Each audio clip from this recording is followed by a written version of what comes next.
The midnight heavens conceal mysteries older than empires and vaster than seas.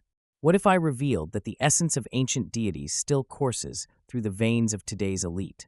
Picture Queen Elizabeth adorned in her crowning garments, Donald Trump seated at the helm of the White House, Elon Musk propelling spacecraft toward the cosmos, and Vladimir Putin consolidating his hold over a vast dominion. Welcome to Myths Unearthed, where timeless tales, buried terrors, and otherworldly conflicts are brought to life. If you're captivated by the hidden layers of mythology, please give this video a thumbs up, join our channel, and hit the bell icon to stay updated with every epic tale. Origins. My journey into the Anunnaki began in a shadowy library where ancient shelves murmured tales from long-lost Sumer. These weren't mere legends. They were accounts carved into clay tablets over 5,000 years ago. The Sumerians spoke of the Anunnaki as celestial beings who descended from the skies, bearing wisdom, governance, and authority. They weren't ghostly figures but lords with distinct names, kin, and domains. Enlil, Lord of the Winds, upheld sacred decrees. Enki, his sibling, gifted knowledge and innovation, crafting rivers and nurturing fertile plains. These weren't the fanciful tales of an unrefined people. They were vivid recollections of encounters so significant they shaped the dawn of society. They arrived from the stars, one tablet declares, and dwelt among us. The deeper I delved, the clearer it became that these entities were portrayed as the architects of humankind itself. Temples were erected to connect sky and soil, ziggurats where the air glowed with sacred smoke, and the earth quaked with ritual hymns. The Sumerians credited them with bestowing writing, arithmetic, and healing arts. But what struck me wasn't just their gifts. It was the suggestion that they imparted a piece of themselves. Their essence, their lineage, didn't fade when they left. Some academics brushed this off as symbolism.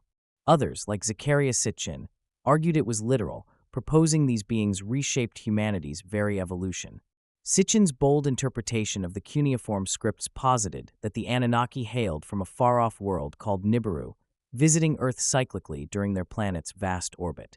Their purpose wasn't benevolence but necessity, harvesting gold to preserve their home's environment. Mining was grueling, even for them. Their solution was audacious: engineer laborers. Through genetic blending, they fused their DNA with that of early hominids. The outcome, Sitchin claimed, was the first true humans. In their creation chamber, Enki and the goddess Ninhursag molded the first viable being, Adamu, a name that resonates in the Book of Genesis. As I followed these threads, the motif of divine ancestry stood out. In Uruk, King Gilgamesh, part god and part man, governed with unmatched prowess and vision. His heritage wasn't mere allegory. It was the tangible legacy of a deity and a mortal.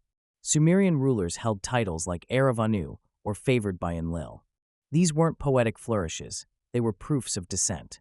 Egypt's pharaohs traced their roots to Ra. Japan's emperors claimed lineage from the sun goddess Amaterasu.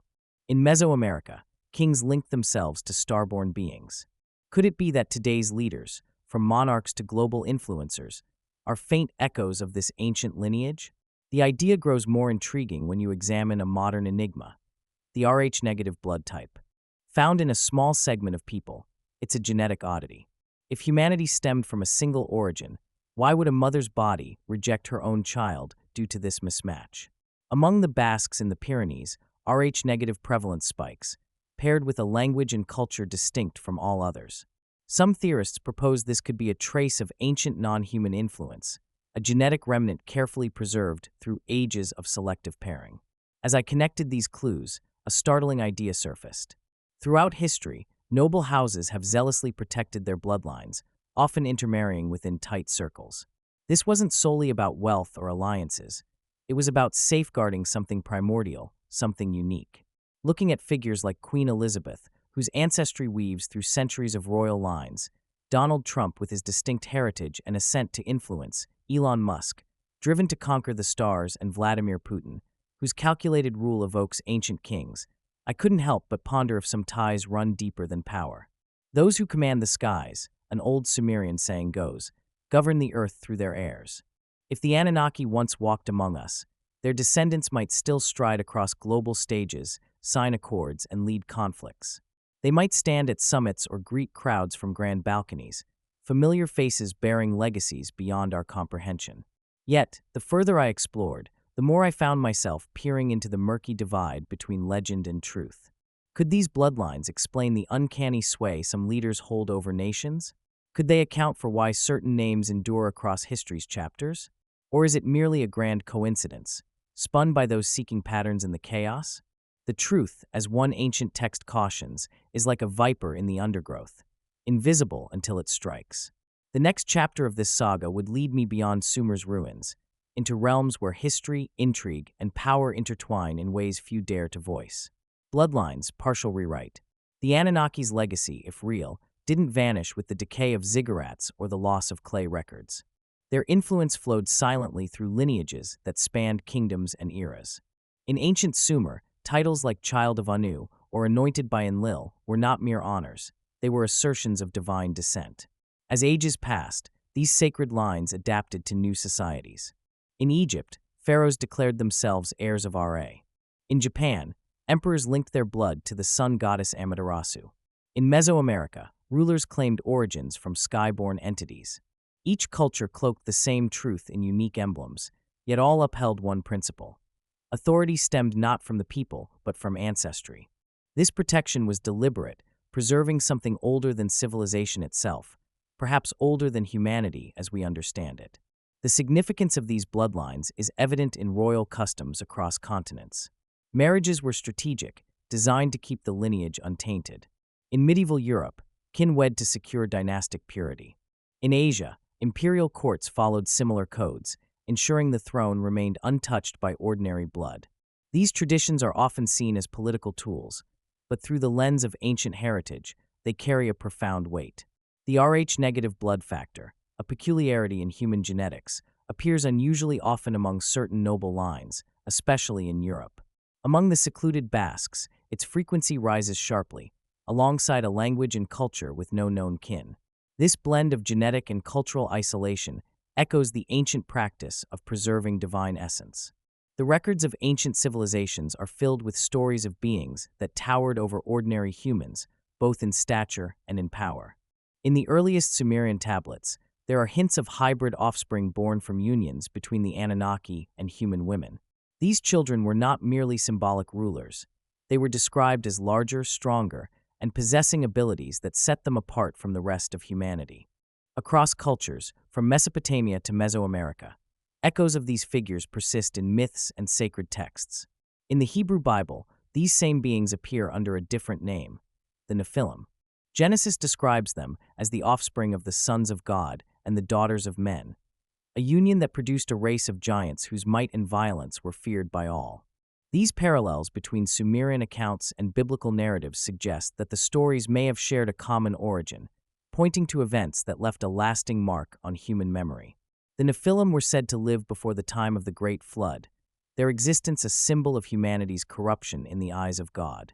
According to the biblical account, their presence was one of the reasons for the cataclysm, as the earth had become filled with violence and immorality. Yet, even after the flood, the scriptures mention the return of giant tribes, as if remnants of this bloodline had survived. Among these post-flood descendants were the Anakim, a people so large and imposing that Israelite spies described themselves as grasshoppers in comparison. Their fortified cities in the hill country of Canaan were nearly impenetrable, and their reputation for strength made them a formidable obstacle during Israel's expansion into the region. Another group, the Rephaim, also appears in the records, associated with immense stature and ancient burial sites that dwarfed normal human structures. The Bible also names lesser-known tribes of giants, such as the Emim, the Zuzim, and the Zamzumim. These groups were remembered for their size and power, but over time, they were pushed out or destroyed as other nations rose. Some retreated to coastal strongholds among the Philistines, where their bloodline would produce one of the most famous giants in recorded history, Goliath of Gath. Described as standing over 9 feet tall and clad in armor too heavy for most men to lift, Goliath embodied the fear and awe that giants inspired. His defeat at the hands of David was not just a military victory. It was the symbolic triumph of human courage over an ancient and intimidating force. Yet, for all the tales of their downfall, the persistence of these legends raises questions about whether these beings truly disappeared. Outside of scripture, archaeological and oral traditions from around the world tell of similar figures. Native American tribes, such as the Paiute of Nevada, speak of the CTCH, red-haired giants who once inhabited the region and were fierce enemies of the local people. In the early 20th century, the discovery of unusually large skeletal remains in Lovelock Cave seemed to lend weight to these stories. Though mainstream archaeology has often dismissed such finds, in more recent decades, whispers of encounters with giant beings have emerged from modern military accounts, including the story of the so-called Giant of Kandahar in Afghanistan. Described by alleged eyewitnesses as a massive humanoid with red hair, pale skin, and 6 fingers on each hand, this creature reportedly attacked a group of soldiers before being killed and taken away under strict secrecy. While unverified, these accounts share unsettling similarities with ancient descriptions.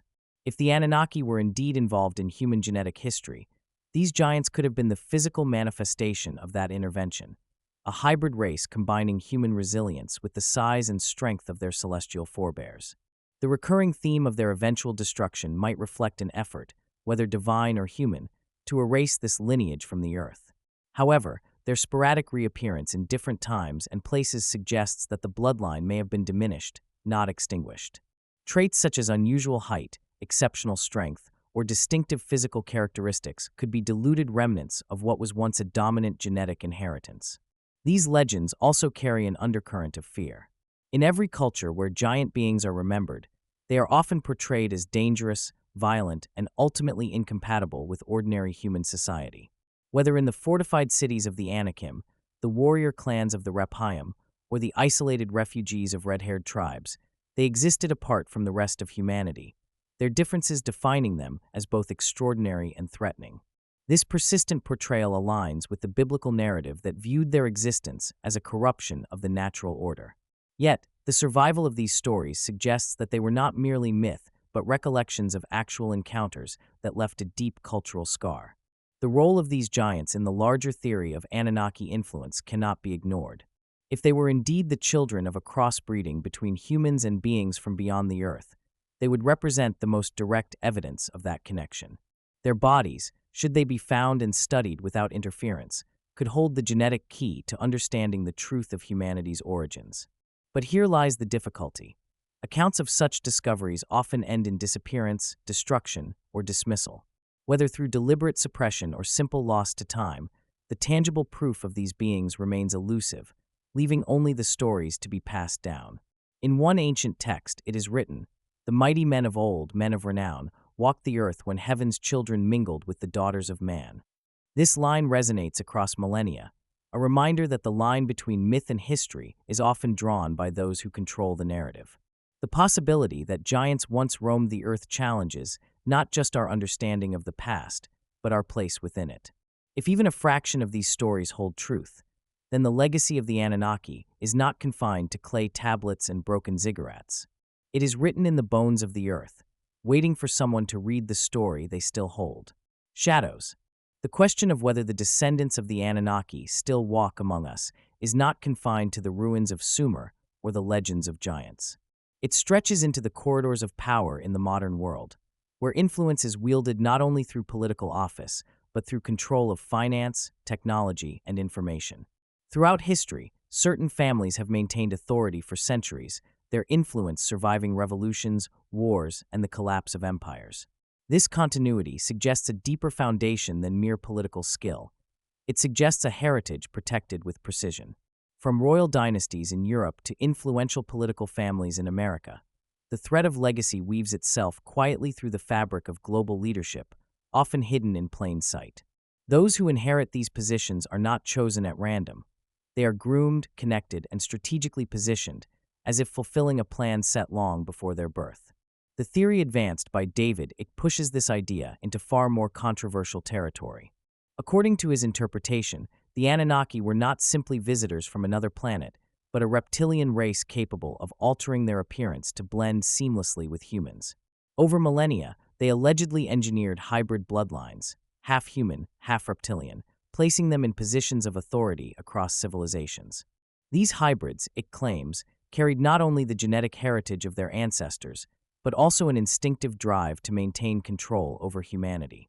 Whether or not one accepts this theory, the fact remains that a small concentration of families and individuals hold a disproportionate share of power in our world.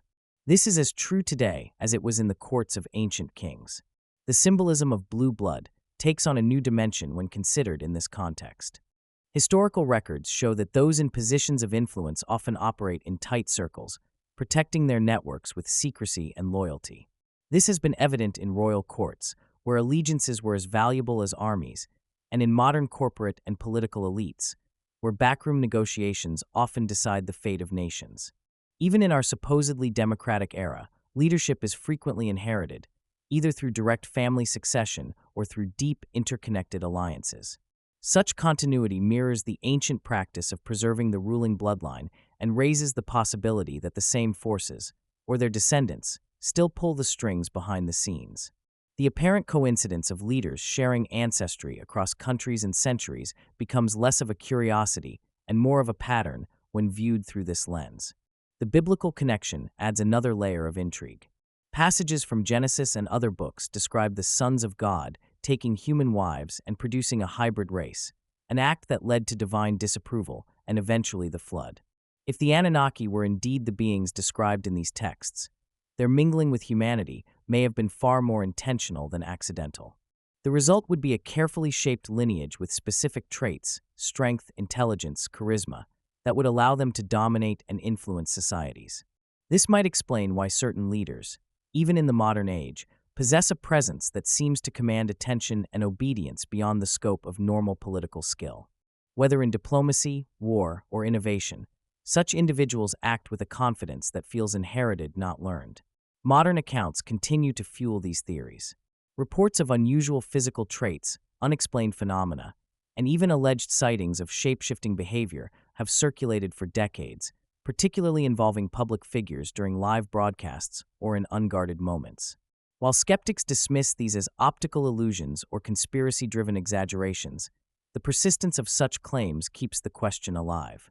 Furthermore, ancient symbols associated with power, control, and the heavens still appear in the crests, architecture, and ceremonial dress of modern states and organizations. These are not random designs. They are deliberate references to traditions and histories older than the nations themselves, perhaps even older than recorded human civilization. One of the most striking elements in this theory is the idea that these bloodlines may not simply seek political power for its own sake, but for a deeper purpose: control over humanity's destiny. According to Icke and others, the Anunnaki descendants draw sustenance not from material wealth alone, but from the emotional and psychological states of the human population. By fostering division, fear, and conflict, they ensure a steady stream of the energy they require. This might explain the cyclical nature of human history, where periods of progress are followed by chaos, and unity is undermined just as it begins to solidify. The suggestion is unsettling, yet it aligns with the ancient perception of gods who manipulated human affairs for their own benefit. If such an influence exists, it would mean that the boundaries we perceive between ancient myth and modern reality are far thinner than we imagine. The same forces that shaped early civilizations could still be at work today, their presence disguised by the passage of time and the evolution of society. Whether in the form of monarchs presiding over centuries-old dynasties, political leaders who seem to appear fully formed on the world stage, or innovators whose visions seem decades ahead of their time, the fingerprints of an ancient design may still be visible. The challenge lies in discerning where human history ends and the legacy of the Anunnaki begins. In an ancient Mesopotamian text, there is a chilling line: "They shall be among you, yet not of you, guiding your hands, shaping your cities until the heavens call them home." Whether this is poetic metaphor or a fragment of truth lost to time, it resonates with the suspicion that humanity's story is not entirely its own. The possibility that our leaders, past and present, could be the inheritors of a legacy that began beyond the stars is both fascinating and deeply unsettling. If the Anunnaki never truly left, then their descendants may still be steering the course of our civilization, their influence hidden in plain sight.